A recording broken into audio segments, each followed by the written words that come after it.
So good evening everyone, it is Mitchell aka The Walker in Orlando. Welcome back over here to Universal Orlando. We decided to come on over because today's the first day Kayla is not blocked out of her annual pass, so we thought might as well come on over and hang out for a little bit. Haven't done the Velocicoaster in some time. Also kind of want to see what the crowd levels are like and everything else. Also, it's the first time we've been back since they've implemented the mask back inside and all the attractions. So we'll be interested to see how all that goes. So please make sure you guys are subscribed to the channel, leave a like, and stick around for today's Universal Orlando adventures. I'll tell you, it is nice being back to Universal. Only sad part is all of the Christmas stuff is officially down. So unfortunately, it means that we will not get to see all the Christmas stuff. But first off, we have to stop off of the guest services to get Kayla's disability pass reactivated, so that we can get a return time for the Velocicoaster. Wow, it is such a quick transition for Seuss Landing. Now they are already done with the Hula Days celebration, aka Grinchmas, and are now back to normal Seuss Landing. It is very, very weird just to see how empty Seuss Landing is now that they've gotten rid of all of the Christmas stuff for the holidays. So, oh well, it'll be back next year for sure. Another thing we actually were smart about is that me and Kayla both brought our wands so that we could do some of the stuff in Wizarding World of Harry Potter. So that would be even cooler to do that. But I don't think we've done very much of that or even shown you guys much of like the different wand locations and everything. So that would be something cool we'll have to see to try to do a little bit later after we do Velocicoaster. Well, now walking on up, and the Velocicoaster is only posting a 60-minute wait, so not too bad. Kayla's saying that she is really full, so she doesn't know if she wants to ride it. But it is going to be about an hour before we get to ride, but I am very excited. It's been way too long since the last time we rode the Velocicoaster. Alright, now entering into Hogsmeade, which they actually still have some of their holiday decorations up and everything. So they have like garland, they have some of the lights. One thing I would love to see back once again, considering they did bring it back this year too, is the dark art stuff. But I am curious, what is Hagrid's wait time at? Saying over 100 minutes. I'm gonna be over here. Okay. Ooh. 120 minutes for Hagrid's Magical Creature Motorbike Adventure. Wow. So if you guys want a kind of a tip or trick, is that if you're coming into Hogsmeade and you don't want to deal with the crowds of right in front of Hagrid's Magical Creature Motorbike, I would say avoid the main entrance, kind of where the train is and everything. Try to come in down by the castle, because it's usually a little less chaotic through there. Honestly, I was trying to figure out why it's so hectic and crazy. It's because a lot of the pass holder blockouts have lifted here at Universal. So it has caused kind of a chaos. So we were thinking about like, oh, we're going to hang out here, maybe go through a couple of the shops, but the crowd level is a little hectic.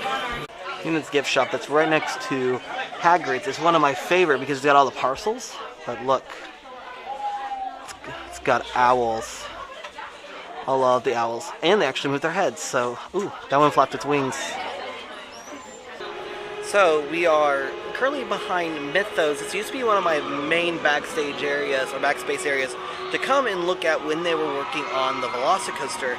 I will tell you, this is actually a fantastic little spot if you're looking to get away from some of the crowds, because like before we actually entered Hogsmeade, the crowds weren't awful, but as soon as we got like into the crowds and like everything, it got really chaotic. And so like Kayla needed a minute to kind of back off, so we came back to this area. As you can see, there's no one really behind us, a little bit of seating. Now I have a feeling this is seating for Mythos if it gets really chaotic, but I feel like this late in the day won't be too bad. So, but it's also a great point because you get some really good shots of the Velocicoaster and of Marvel Superhero Landing with the Hulk running in the background. So I think these are really good picturesque spots, especially if you're looking for those nice pictures to take. And I have a whole video of that, especially with one of my friends, Ryan, from For the Love of Theme Parks. We did a video, he did the video doing all that, so I'll link that video up there. So, but it's kind of a nice, quiet, secluded area. You just have to get past the smoking section, but once you get past there, it's nice and quiet back in this area, and you get away from the crowds. And for like us, we'll take our mask off here, because we're not super close to anyone. It is kind of interesting. We've only been sitting here for about 5 to 10 minutes, and in 5 to 10 minutes, the sun has completely set, and you're starting to see all the lights coming on and everything. Also, it is almost time for us to do Velocicoaster, and it's going to be a very, very cold ride, but we'll get to see all the lights and everything on. Well, even just 5 minutes later, the sun is set more, and you get the clouds starting to do this amazing pink color to it. As Kayla says, almost looks like a painting. So I would really say take your time looking around at the sky and looks against all the attractions, because right now this looks amazing. Plus with the sun setting so early, you get to see so much more. Plus, as this comes around, you're gonna come up to my favorite spot, which is freaking Heartline Roll over the water, or as they call it, a Mosasaurus roll. Just here in a couple minutes, we're gonna head over there. We're gonna do the Velocicoaster for the first time in a while. Makes me laugh because look how pink the clouds are. Like Kayla said, it really does look like a painting. So right now we are currently trying to find the bathroom, which the closest one is going to be from where we're at. We passed the chicken place right before Hogsmeade on the right, so we'll have to go up there really quick and then Velocicoaster. So another reason why we've been willing to wait a little bit longer, because the night rides on the Velocicoaster are a million times better than a day ride. Especially if we can get that front row. We really hope we can get the front row, because that's the best row on the Velocicoaster. But first, we're gonna fill up our water bottle really quick over here. Then head on over. Ooh, walking up. And all the lights are on. Oh, and I love that some of the trains are actually got their lights on them, which makes it even cooler to watch. So, gotta come in here and gotta check in for Kayla's disability pass. Then we're gonna head into the Velocicoaster.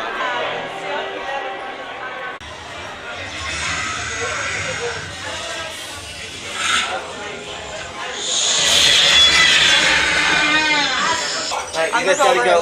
Okay. Alright, guys, gotta put you guys away in the locker and we'll be right back. Oh my god. Okay, that was...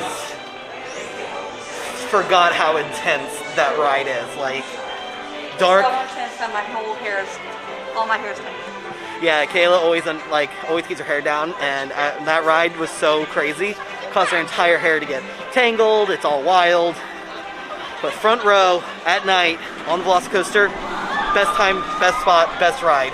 Honestly, in my opinion, the reason why it's the best roller coaster in Orlando, in my opinion. It's probably one of the best roller coasters I've ever been on. Alright, so now we are gonna head on out of Universal. We just out of Islands, but we do have to go all the way around because with Velocicoaster is on the back end of the park, so we have to go all the way back through the rest of Jurassic Park, through Toon Lagoon, and then through Marvel Superhero Island. So it takes a little bit of time. Plus we can kind of look at the park at night, which honestly, this park is absolutely amazing at night. I always find it interesting walking through Islands. Islands of Adventure is probably one of the best nighttime parks. And for a while, usually, they don't keep it open that late. Like, during the February time frame, it won't stay open really past 6, and the sun will set around 6. So, like, trying to get a nighttime ride on the Velocicoaster, or even a nighttime ride on the Incredible Hulk, or even Hagrid's, is usually really impossible, so it's a rare sighting when you can actually do it. So, plus coming into Marvel, I think Marvel is the best nighttime, like, land that Universal has to offer. I will tell you, there is a reason why I love Marvel Superhero Island at night. Like, I love all the neon. I mean, they talk about that the whole point of this park, like of this section, it's supposed to come straight out of the comic book. But look at the Spider-Man facade. I do love watching people on TikTok making fun of the fact that like this is this must be the new Spider-Man ride out in like Disneyland. But this is a very good, like this is probably one of Universal's best like dark ride attractions ever made. Wow, so walking up, you have Doctor Doom, Fearfall. Oh, and I forgot they finally brought back the tops, because the tops were off for a long period of time because of some maintenance they were doing. But, wow. It just looks absolutely amazing. I love walking by the Incredible Hulk though and looking at all of the green. What I also really like is the new trains. When they redid it, when they completely took it apart, put it back together, and they added in the new trains have headlights on them and they have better speakers in them, so it's like a much more bass sound. So, but man, I will tell you what, Islands has really rounded out its coaster lineup, because you have a classic B&M coaster in this, you have a fantastic family ride in Hagrid's, and then you have an amazing thrill ride in Velocicoaster. Now, it wouldn't be a Universal trip if we didn't make at least one stop into the trading company, which is the big gift shop right here at the exit of Islands of Adventure. A little bit of everything from Harry Potter to Dr. Seuss stuff to Jurassic Park stuff, and it's just general Universal stuff. They also still do have some of their Christmas decorations up. I don't think they have their tree up anymore. Oh, nope, they do. So for the holiday tree hunt, they had these trees all throughout all the different stores and stuff and everything. Oh, and they do have some of their leftover stuff. So they have Universal Studios Happy Holidays, a couple of glasses, and fudge for $12. So they have Rocky Road, chocolate, they even have eggnog? Wow. Cookies and cream as well. But if you are missing out on any of the Christmas time offerings, just head on over here to the Island Market and Export and the Port of Entry Christmas. Right in here. Still got lots of Christmas. They have Christmas all year round. Oh, they even redid the store a little bit. So the middle section used to have all of the like sweets and stuff, and they used to order stuff in the middle, but now they've moved everything on near the back part. So now they've got all their fudge right here, their candied apples, the different types of sweets they have. They even have jar cakes, which love me a good jar cake from Universal because they are amazing. They even have all the Minion s'mores. Oh, they even have the Brookies right there. Wow. I don't know if you're still feeling festive. No, just holiday. Oh, this is supposed to be a squirrel, I think. Oh. It's supposed to be. I was like, I'm confused. I will tell you, make sure you do stop at the Port Provisions, Souvenirs, and Gifts. This is also the area where if you do any sort of package pickup from anything in the park, this is where you'll come. But this will have some of their stuff that might be on sale or stuff. So, like when Horror Nights was done, they had some stuff left over. They have little creatures. They're all the houses. Oh, they are. Yeah, those just came out. Wow, they're all the crazy and already in the clearance gift shop. No, those are somebody's. Oh, they are? Ah. Sometimes they don't have all they sometimes have stuff that's clearance, but sometimes they do, sometimes they don't, just all depends. Sometimes the one that has a sale on it, like the big sale sign right there, usually means that this stuff's on sale. Alright, so we are going to go ahead and call it a day here from, really, Islands of Adventure. Thought we were going to maybe possibly go over to Universal Studios as well, but unfortunately, because of just the timing and all, like, just the heavier crowds, we decided, actually, no, let's just hang out over here, ride the Velocicoaster, kind of hang out a little bit in Diagon Alley, and then walk the park at night, because walking the park at night here, absolutely gorgeous. So, plus, just nice being back on the Velocicoaster, a front row ride at night, can't beat anything. So with all that being said, so do head out from a fun, quick trip out here to Islands of Adventure here at Universal. We will see y'all next time.